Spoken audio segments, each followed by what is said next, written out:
Hello, welcome back to From the South. I am Luis de Jesus from the Telesur studios in Caracas, Venezuela.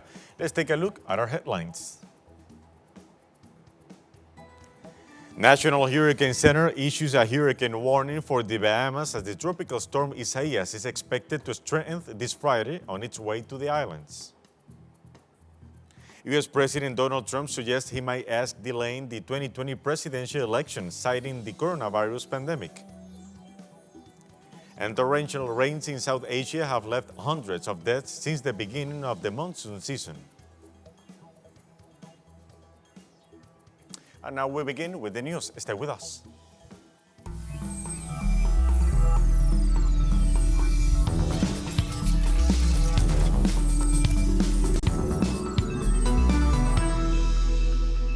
The Caribbean region remains on alert due to the passage of Storm Isaias. This Thursday, tropical storm hit Puerto Rico and Dominican Republic. In Puerto Rico, Isaias has left more than 25 centimeters of rain in some regions, which has caused a landslide and floods in several municipalities. Tropical storm is expected to continue to affect the Dominican Republic and Haiti until tomorrow Friday, before continuing its movement into the Bahamas. The National Hurricane Center projects the system to become a hurricane tomorrow Friday before impacting the Bahamas. From Dominican Republic, our correspondent Daisy Toussaint have more details on the situation. Tropical storm Isaias is passing the territory of the Dominican Republic. Since early hours this Thursday, we have been affected with strong winds and intense rains in several provinces of the country. Just at this moment in the North Zone, it's not raining. The atmospheric system continues with wind gusts of 95 kilometers. In the east of the country, specifically in Punta Cana, it shut down trees and power lines. The National Bureau of Meteorology reports that the system is already interacted with land, and as it progresses, rains will increase and will be filled the gusts of winds. According to the Emergency Operations Center, Dominican Republic has shelter for at least 500,000 people. However, because of the COVID-19 pandemic, only about 150,000 people will be accommodated. In its way through Puerto Rico Island, the Isaias storm has left almost 500,000 people without electricity and has also caused landslides, floods, and roads cut by the fall of the electric power lines. However, there are no reports of disease. In the Dominican Republic, the alert is maintained throughout the national territory. Thank you to Daisy Toussaint for that report. And with the shift of the projected path of Isaias, the director of the Bahamas National Emergency Management Agency has announced that the government prepares to reduce possible damages. Contact was made with family island administrators and the local government officials on the islands. Reports are they are already in a state of readiness following community meetings. Designated shelters were activated and will be managed with COVID-19 protocols. Shelters are managed by trained personnel comprising of social services workers, members of the Royal Bahamas Defense Force and Royal Bahamas Police Force, and other volunteers. Healthcare professionals will also be on standby. And now, Vice President of Venezuela, Delcy Rodriguez, announced that the government signed an agreement with the opposition that will allow the reception of $10 million through the Pan American Health Organization to face the pandemic.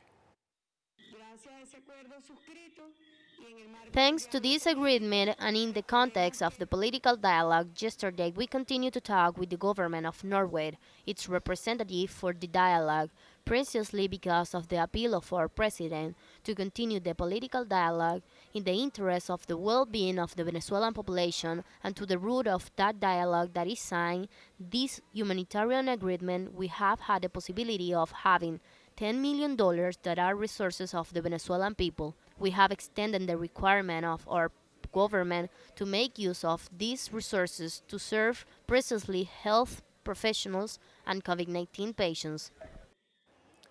In other subject, Rodriguez said that in the last 24 hours, Venezuela registered a total of 701 cases of the COVID-19, of which 651 are of community transmission. We must report that in the last 24 hours, 651 cases of communitary transmission have been recorded throughout the national territory, of which the Capital District registered the highest peak. Capital District stayed on alert. The virus is circulating in the streets, 332 cases in the Capital District. Vice President reported also that the Venezuelan government requested the Pan American Health Organization to mediate with the governments of Colombia and Brazil in order to establish the necessary context to address the pandemic. We have requests through its representative in Venezuela that PAHO mediate with both the government of Colombia and the government of Brazil to establish the necessary contacts for the purpose of health and epidemiological coordination. Brazil and Colombia remain epicenter of South America and are neighboring countries of Venezuela. It has no justification in the midst of this that contacts are not established between the government's articulations, coordination of life, cooperation required has not explanation or justification. And Cuba is strengthening its prevention protocols following an increase in COVID-19 cases in recent days. President Miguel Diaz-Canel informed of the decision after a meeting with the temporary task force for the prevention of COVID-19. Health authorities have reported 65 new cases in the last 72 hours. Of these, 58 were locally transmitted cases in the provinces of Havana and Artemisa. To date, Cuba has confirmed 2,597 coronavirus cases and registered a death toll of 87. And in Brazil, the Supreme Court minister, together with the congressional president, announced this Thursday that they are going to work together to pass a law to prevent former judges running for political office for a period of 8 years after they leave the bench. Our correspondent in Brazil has more details. Supreme Court Minister Dias Toffoli, together with Congressional President Rodrigo Maia, just announced that they're going to work together to pass a law to prevent former judges from running for political office for a period of 8 years after they leave the bench. This is widely viewed as an attempt to bar former Lava Jato judge Sergio Moro for running for office in 2022. Now, a lot of foreign magazines like Time, foreign news organizations, and even national ones have cited Moro as a hopeful in the 2022 presidential elections. If this law is passed, it'll put an end to it. And while some people might complain that this is a kind of abomination of justice or a law of exception, they have to remember that Moro spent most of 2018 bending the law, working outside of the law, and violating the law on several occasions to block Luiz Inácio Lula da Silva for running for president at a time when he was leading all polls with over double the support of the nearest rival. And the result of this process was a neo-fascist takeover under the leadership of former military dictatorship army captain Jair Bolsonaro. And one of the first things that Bolsonaro did upon taking office was create a new special position, a special cabinet ministry for Moro called Super Justice. That was Brian Meyer with the information. The Economic Commission for Latin America and the Caribbean and the Pan American Health Organization launched a joint report virtually this Thursday, warning that the region must control the pandemic in order to reactivate its economy. The launch of the report, entitled Health and the Economy, a Convergence Needed to Address COVID-19 and Retake the Path of Sustainable Development in Latin America and the Caribbean, was followed by a simultaneous virtual press conference by ICLEC's Executive Secretary Alicia Bárcena and PAHO Director Carissa Etienne. The two officials stressed that the region is now the most affected in the world by the coronavirus pandemic and will face ongoing economic difficulties if it lifts restrictions too fast and fails to curb the infections. Do not open too fast, or you risk a resurgence of COVID-19 that could erase the advantage gained over the past few months. You cannot reopen if you are in the stage of community transmission. The adjusting of measures should not be taken all at once, but should start at the subnational level in areas with the lowest incidence and gradually increase to the other phases. The Ombudsman Office of Peru recorded more than 900 women disappeared during the 3.5 months of national quarantine due to the pandemic. 70% of them are minors. But in May, June, the numbers have been increasing so much that we have recorded there are, between March 16 and June 30, 915 women missing who have been reported missing. And it's time now for a short break. Stay with us and follow us at Twitter at Telesur English and at Luis Telesur. We'll be right back.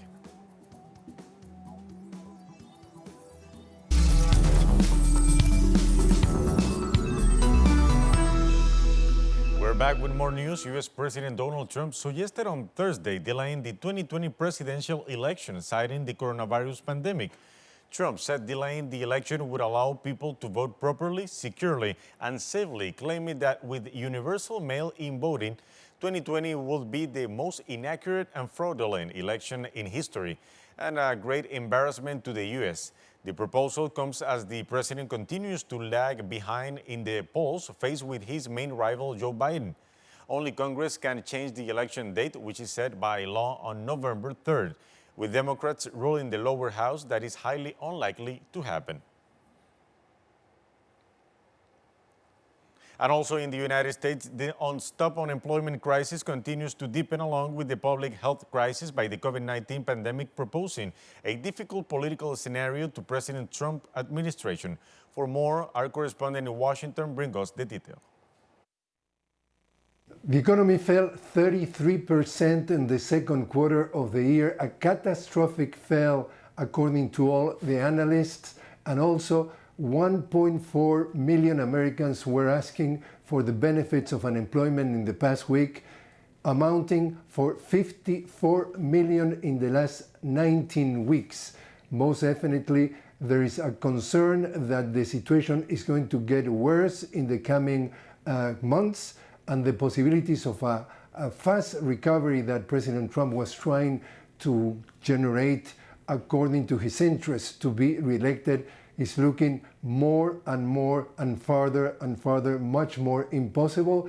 And that, according to most of the analysts, was pushing him 30 minutes after getting to know these new figures to put a Twitter suggesting to postpone the elections, something that has been absolutely rejected even by the leader of the Senate, talking about Mitch McConnell, that says there's no way the elections that could be postponed. Never ever has been postponed. The president has not the authority to do it. It's only the Congress, and most definitely the Congress has no interest. We get back to you now. Thank you, Jorge Estoso, for that report. Italian authorities reported that 600,000 people have lost their jobs due to the COVID-19 pandemic, according to the figures from the National Institute of Statistics. From February to June, the unemployment rate increased by 8.8%. In addition, the data showed that since the sixth month of 2020, there was a fall in unemployment levels and progressive expansion of the number of people looking for a job. June saw a 0.6% increase in unemployment compared to the previous month, with a higher incidence among young people, where the rate increased from 25.7 to 27.6%. And the Italian Senate this Thursday voted to strip far-right former Interior Minister Matteo Salvini of his parliamentary immunity, thus paving the way for possible charges against him for refusing to allow 160 rescued migrants to dock in Italy last year. I hereby announce the results of the roll call vote in the question of parliamentary immunity to deny authorization to proceed to the judging upon Article 96 of the Constitution of Senator Matteo Salvini in his role as temporary Minister of Interior. Votes in favor 141, votes against 149, abstain 1. The Senate does not approve. Upon Article 135, paragraph 8 of the regulation, given there was no absolute majority in the members of the Assembly, the conclusions of the parliamentary committee are to be rejected. Spanish health authorities have noted on Thursday that there is no second wave of the COVID-19 pandemic in the country, despite a fresh surge in infections. Yesterday, 1,229 cases were diagnosed throughout Spain, and in the last 7 days, a total of 2,158 have shown symptoms. It is true that those diagnosed in the last 7 days are many more. There are 13,391. This reflects the significant number of asymptomatic cases that are currently detected. There are over 60% of detected cases as asymptomatic.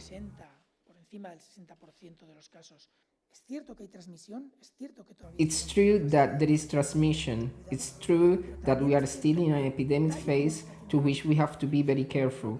But it's also true that as the surveillance and control of the epidemic is taking place at the moment, it gives us a lot of confidence. Obviously, not total confidence. The risk is still there, but it gives us a lot of confidence that we can work well and control the virus now. A few months ago, we saw what happened, but we are now in a very, very favorable situation. And speaking at a press conference in Beijing on Thursday, a spokesperson for China's Ministry of National Defense stressed that the United States should abandon its Cold War mentality and work to promote bilateral military ties with China. It has long been a well-known fact that the United States takes an approach to the international rules in which it only uses those in its favor, but discards those not to their liking, and it plays up unilateral bullying hegemony under the banner of America First.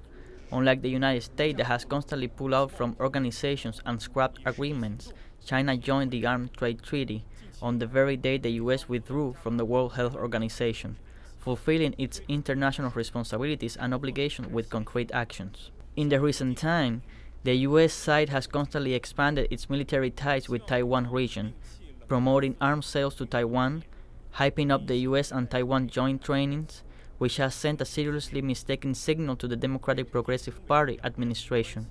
We hope that the US side will abandon the Cold War mentality and zero-sum game mindset, but view the bilateral relations between the two countries and two armies of China and the United States rationally. Stop making negative comments and taking negative actions, but do some meaningful things to promote the relations between the two countries and two armies and safeguard the common interests of both sides. And it's time now for a second break, but we are coming back with more news. Stay with us.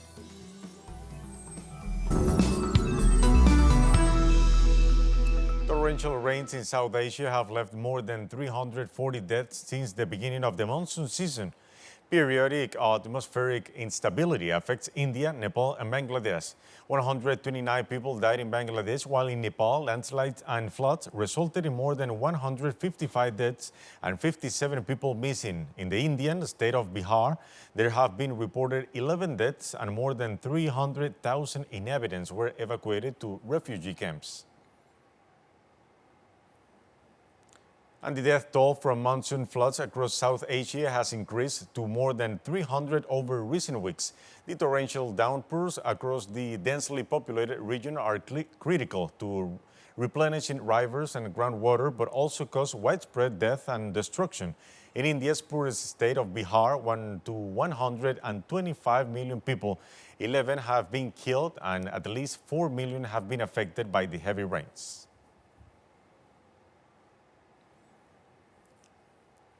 Defense Minister of Ivory Coast, Haim Bakayoko, was named Prime Minister of the West African country this Thursday. Bakayoko had been acting as the interim Prime Minister since the sudden death of Amadou Gon Coulibaly on July 8th. The decree was signed by President Alassane Ouattara.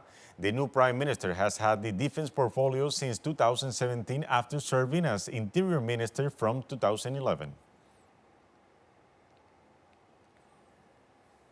United Nations officials noted on Thursday that 60% of the population in Zimbabwe is projected to be food insecure by the end of the year, while calling for international support to prevent these potential humanitarian disasters.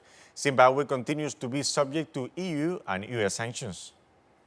In Zimbabwe, where 60% of the population is projected to be food insecure by the end of the year, the World Food Program today appealed for an additional $250 million. WFP said that the already severe hunger crisis is being exacerbated by the COVID-19 pandemic. WFP is calling for international support to prevent what it calls a potential humanitarian catastrophe. A nationwide lockdown has led to massive joblessness in urban areas. While hunger in rural areas is on the rise, due to the return of now unemployed migrants to their villages and the absence of vital remittances.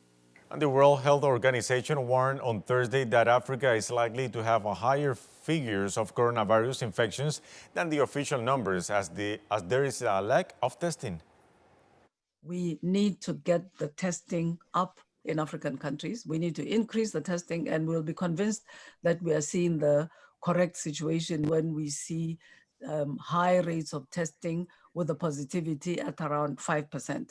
This is the case now in relatively few countries. So there's still a lot of work to do to scale up the testing and appreciate the true situation. So conclusion, yes, there is some underestimation. We have seen that in a number of countries that have increased testing, but as we keep saying, we do not think there is a hugely underestimated situation, and we particularly don't think there are, thousands of people dying on the continent undetected.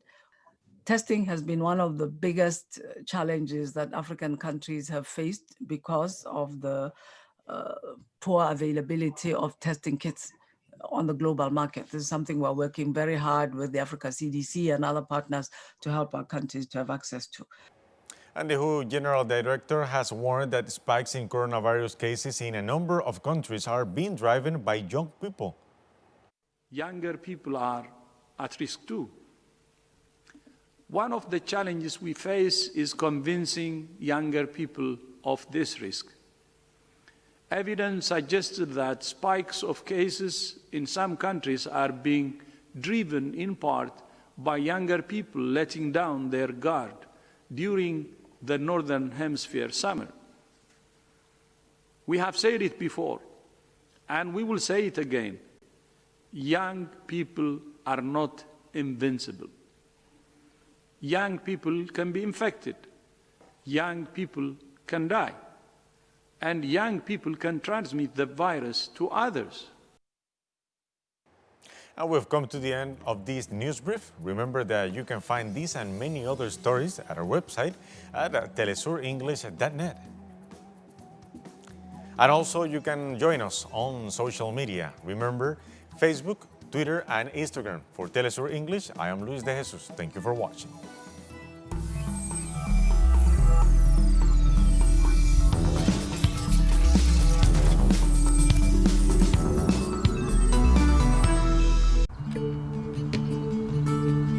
Queridos fundadores, periodistas y técnicos, y todo el personal que ha sabido traer hoy hasta nosotros y expandir por el mundo la señal de este proyecto de integración comunicacional, de inspiración bolivariana, martiana, fidelista y chavista, que de solo nombrarse nos junta.